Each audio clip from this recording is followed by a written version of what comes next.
नमस्कार प्रिय दर्शकों, थंबनेल तो आपने देख ही लिया है, जहां मैंने लिखा है कि 2024 में मेष राशि वाले जातक चाहे जितने बर्बाद क्यों ना हो गए हों, 2025 में आप फिर से करने जा रहे हो वापसी। और दुनिया एड़ी से चोटी का जोर क्यों ना लगा ले, आपको 2025 में गिरा नहीं पाएगी। किंतु कैसे? तो 2025 के रोड मैप को समझते हुए आपसे एक प्रश्न पूछता हूं। आपके जीवन में दो मित्र हैं, दो दोस्त आपके जीवन में हैं। एक वो दोस्त है जो आपको सदैव सच्चाई से अवगत कराता है, आपको क्या करना चाहिए, क्या नहीं करना चाहिए, क्या आपके लिए सही है, क्या आपके लिए गलत है, किस प्रकार से आप उन्नति प्राप्त करोगे। एक ऐसा दोस्त है। और दूसरा दोस्त है जो आपसे मिलता है, हंसी मजाक करता है, पार्टी करता है, आपके साथ समय व्यतीत करता है, आपकी तारीफें करता है और चला जाता है। आप दोनों दोस्तों में से किसे अपने सच्चा दोस्त मानेंगे? होप आप फर्स्ट वाले को, जो आपको हर सिचुएशन से अवगत कराता है। और ये रहे आपके वो सच्चे चार दोस्त।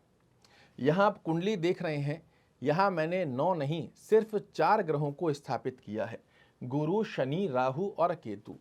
यही आपके वो सच्चे चार दोस्त हैं जिनके द्वारा 2025 में जो गतिविधियां आपके लिए होने जा रही है वो आपको सब कुछ दर्शा कर देंगे। बाकी 5 ग्रह वो हैं जो कुछ समय के लिए आते हैं, आपके साथ में अच्छा बुरा जैसा भी व्यवहार करना होता है करते हैं और चले जाते हैं। किंतु यही वो सच्चे चार दोस्त हैं जिनके द्वारा क्या इवेंट 2025 में आपके जीवन में होने जा रहे हैं, इसे आप समझ लो। मैं फिर से कह रहा हूं, दुनिया लाख कोशिश कर ले, आपको 2025 में गिरा नहीं पाएगी। आपके जीवन में जितने भी बड़े इवेंट होते हैं, कोई समय आपके जीवन में आता है जहां बड़े लंबे समय तक आपको बहुत खुशियां प्राप्त होती है, बहुत सक्सेस प्राप्त होता है, बहुत अच्छी ऊंचाइयां आपको प्राप्त होती है। उस समय 80% का योगदान इन चारों ग्रहों का होता है। और कुछ समय लंबी अवधि के अंदर समस्याएं आ रही है, कार्यों में रुकावटें आ रही है, धन की प्रॉब्लम आ रही है, कुटुंब परिवार की समस्याएं आ रही है और लंबी ड्यूरेशन में चल रही है, उसमें भी 80% का योगदान इन्हीं चार ग्रहों का होता है। इस वर्ष 2025 में इन चार में से 2 ग्रह ऐसी अवस्था को दर्शा रहे हैं जो आपको श्रेष्ठ ऊंचाइयों की तरफ ले जाना चाह रहे हैं, और 2 ऐसे ग्रह हैं जो आपके जीवन में छोटे छोटे व्यवधान डालेंगे। परिणाम क्या होगा कि यहाँ पर हमारे लिए कुछ गतिविधियां बहुत अच्छी तो कुछ गतिविधियों में रुकावटें आएंगी। अब हमें क्या समझना है? हमें समझना है रोड मैप, कि इन चार में से जो 2 ग्रह अवरोधक स्थिति डालेंगे, इसे हम कैसे डिक्रीज कर कर जीवन में उन्नति प्रदान प्राप्त करें। और 2 ग्रह जो हमें हाथ पकड़कर आगे ले जाना चाह रहे हैं, इनका हाथ पकड़कर कैसे जीवन में सफल हों। यहां आपके लिए इन 4 ग्रहों का महत्व इसलिए भी बहुत बढ़ जाता है कि 2025 में ये चारों ही ग्रह अपनी राशि परिवर्तन करने जा रहे हैं। शनि महाराज 29 मार्च 2025 को कुंभ राशि को छोड़कर मीन राशि में जाएंगे। यहां आपके लिए साढ़े साती भी चलना प्रारंभ हो जाएगी। बहुत से लोग आपको इस बात से भी डराएंगे कि अब आपके ऊपर साढ़े साती चल रही है। 15 मई को गुरु महाराज वृषभ राशि को छोड़कर मिथुन राशि में प्रवेश कर जाएंगे। 18 मई को राहु और केतु भी अपना स्थानांतरण करेंगे।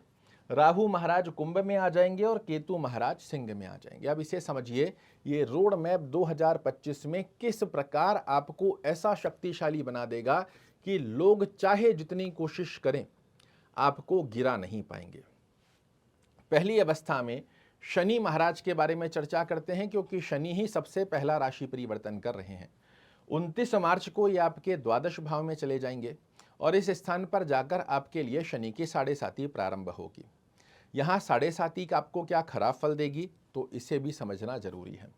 शनि देव आपकी कुंडली के कर्मेश हैं, आयेश हैं। ये आपकी कुंडली के शत्रु कारक ग्रह नहीं है, तो इनसे डरना छोड़िए। सबसे पहले आपको डर लग रहा है कि अब हमारे ऊपर साढ़े साती आ जाएगी, ये हो जाएगा, वो हो जाएगा, ऐसे कई कार्यक्रम भी आपने देख लिए होंगे, किंतु ये सत्य नहीं है।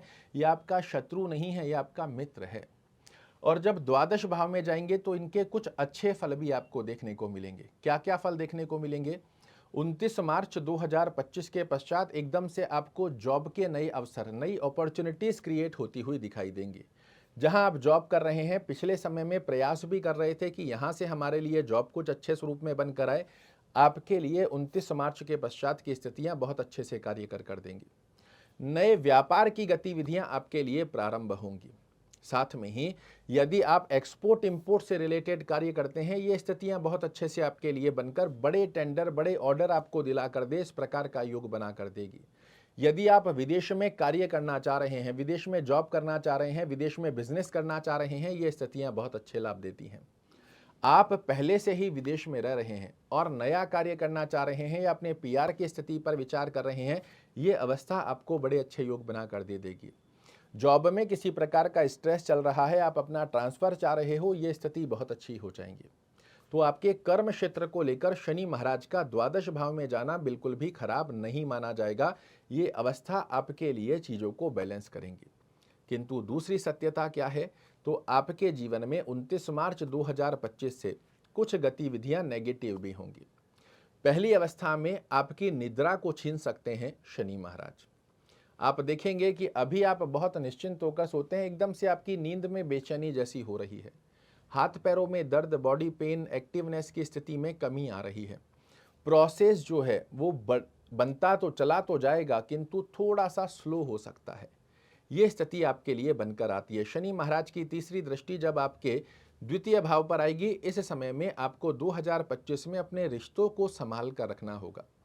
अदरवाइज रिश्तों के अंदर छोटी छोटी सी खटास आपके लिए क्रिएट हो सकती है और वो अज्ञात, बिना फिजूली की स्थितियों में, तो इन्हें खराब नहीं होने देना है, इसका आप विशेष रूप से ध्यान रखिएगा। एक बात तो आप जानते ही हैं कि शनि महाराज कर्म फल प्रदाता है। जैसे व्यक्ति कर्म करता है उसके आधार पर उन्हें फल देते हैं। यहां से शनि महाराज की जब सप्तम दृष्टि जाएगी, जितने भी मेष राशि वाले जातक जॉब कर रहे हैं, अपने जॉब में किसी भी प्रकार की लापरवाही, आलस्य प्रवृत्ति, काम को टालने की गतिविधि को आपको छोड़ना पड़ेगा।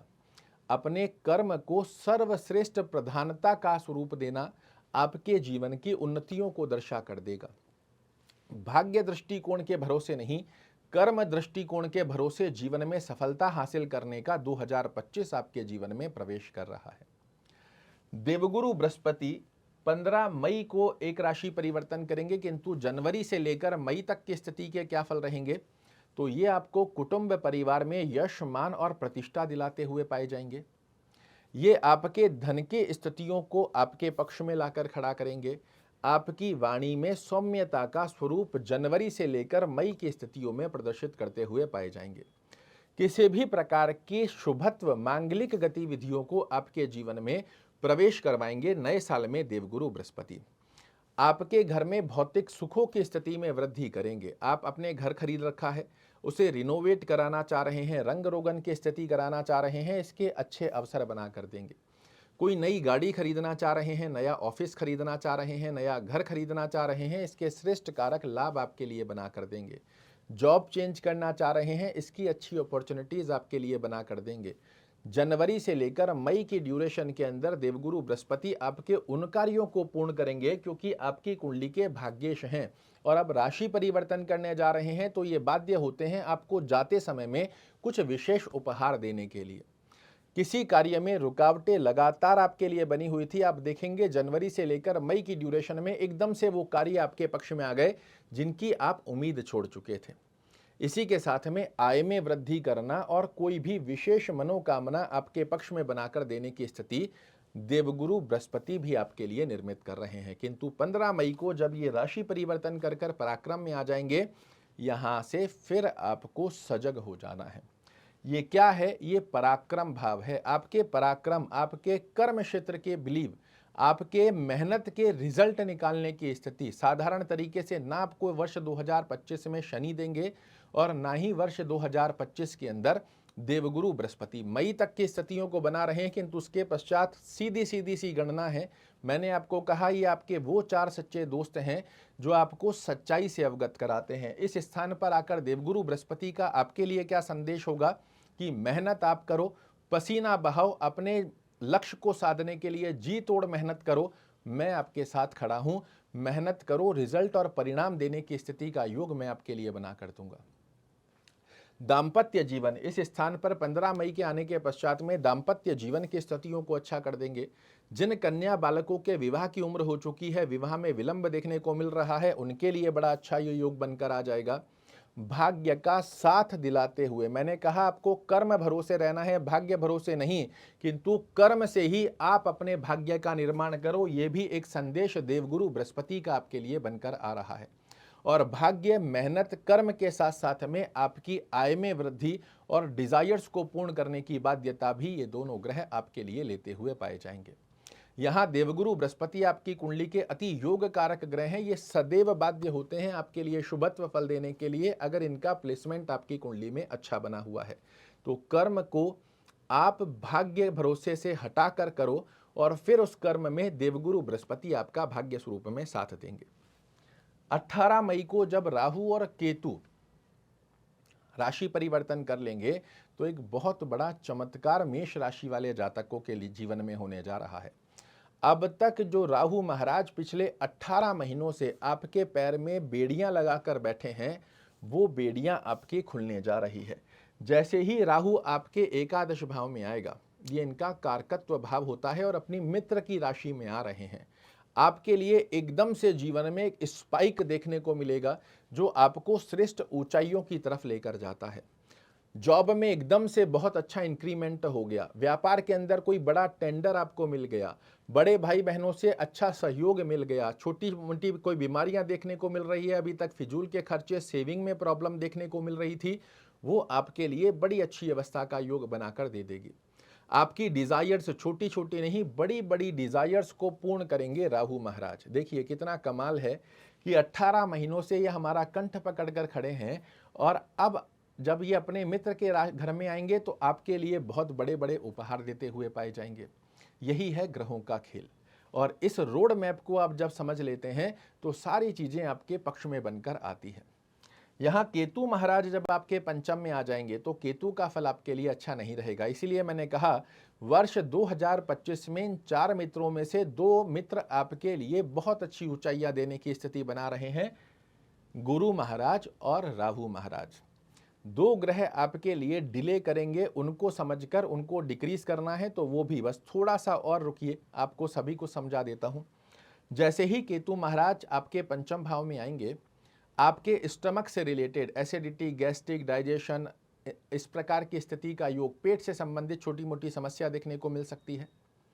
खान पीन का ध्यान रखना आपके लिए आवश्यक रहेगा। नोटिस कीजिएगा 18 मई के पश्चात में आप देखेंगे आपकी मेमोरी की शार्पनेस कमजोर हो रही है। कहीं पर रखकर आपने चाबी भूल गए हो, कहीं पर रखकर मोबाइल भूल गए हो, कहीं पर कुछ वस्तु रखकर भूल गए हो, कुछ वस्तुओं को छोड़कर बाहर चले गए, फिर याद आ रहा है अच्छा वो हम सामान भूल आए हैं। आपके घर वालों ने कुछ आपको कहा कि ये सामान लेते आना, फिर आप उसे भूल गए हो। इस प्रकार की छोटी छोटी गतिविधियां यहाँ पर केतु महाराज दर्शा कर देंगे। केतु का जब आपके पंचम में प्रवेश होगा, ये संतान संबंधित छोटी छोटी चिंताजनक स्थिति का योग बना कर देता है। विद्यार्थियों का भी कॉन्सेंट्रेशन यहाँ से भंग होता हुआ दिखाई देगा। क्या करना है वो मैं बताऊंगा। आपकी संतान आपसे कुछ बातें छुपा रही हैं, अपनी विद्या से ध्यान हटाकर अन्यत्र गतिविधियों में ध्यान लगा रही हैं, तो 18 मई के पश्चात संतान संबंधित स्थिति पर आपको ध्यान रखना है। यदि आप मेष राशि के एक विद्यार्थी हैं तो अपनी विद्या पर एक्स्ट्रा एफर्ट्स लगाने की आवश्यकता आपको रहेगी, इसका भी आप विशेष रूप से ध्यान रखिएगा। क्या करना चाहिए ताकि केतु महाराज और शनि महाराज के नकारात्मक दृष्टिकोण हमें ना देखने को मिले, और क्या करना चाहिए ताकि गुरु और राहु की स्थिति हमें 2025 में इतना मजबूत कर दे कि लोग चाहे जितनी कोशिश कर लें हमें ना गिरा पाए। पहली अवस्था में शनि का जाप आप अभी से ही नव वर्ष से ही प्रारंभ कर सकते हैं। ओम शन शनश्चराय नमः का जाप करना आपके लिए बहुत अच्छा है। शनि चालीसा का पाठ करना या सुनना, दोनों में से जो भी संभवत स्थिति बनती है इसे फॉलो कीजिए। शनिवार के दिन तेल में तली हुई वस्तु का दान कर सकते हो। केतु को ठीक करने के लिए ओम केतवे नमः का जाप आप वर्ष 2025 में प्रारंभिक अवस्था में ही प्रारंभ कर दीजिए। गणेश चालीसा का पाठ करना या सुनना, दोनों में से जो संभवत स्थिति बनती है इसे फॉलो कीजिए। रास्ते में जो आवारा कुत्ते घूमते हैं इनको कुछ ना कुछ खाने की वस्तु का दान कीजिए। आपके लिए केतु और शनि महाराज के नकारात्मक दृष्टिकोण शून्य मात्र की स्थिति में आ जाएंगे। गुरु की स्थिति को मजबूत करने के लिए ओम गुरुवे नमः का जाप करना, विष्णु सहस्त्र नाम का पाठ करना या सुनना, दोनों में से जो संभवत स्थिति बनती है इसे फॉलो करें। चलते फिरते ओम नमो भगवते वासुदेवाय नमः का जाप करना आपके लिए बहुत अच्छा लाभ देगा। 18 मई के पश्चात यदि आप ओम रांग राहवे नमः की एक माला जाप करते हैं तो आपके लिए बहुत सुंदर अवस्था में ऐसे लाभ बनेंगे जो शायद आप भी नहीं सोच सकते हो।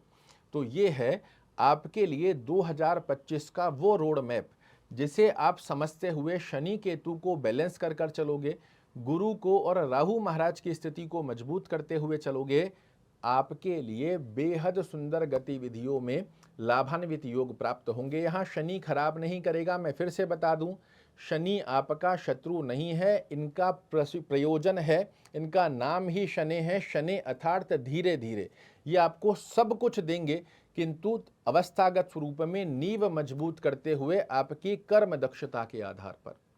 2025 आपके लिए मंगलमय हो, आप वो सभी ऊंचाइयों को, सफलताओं को प्राप्त करें जिनका लंबे समय से आप कर रहे थे इंतजार।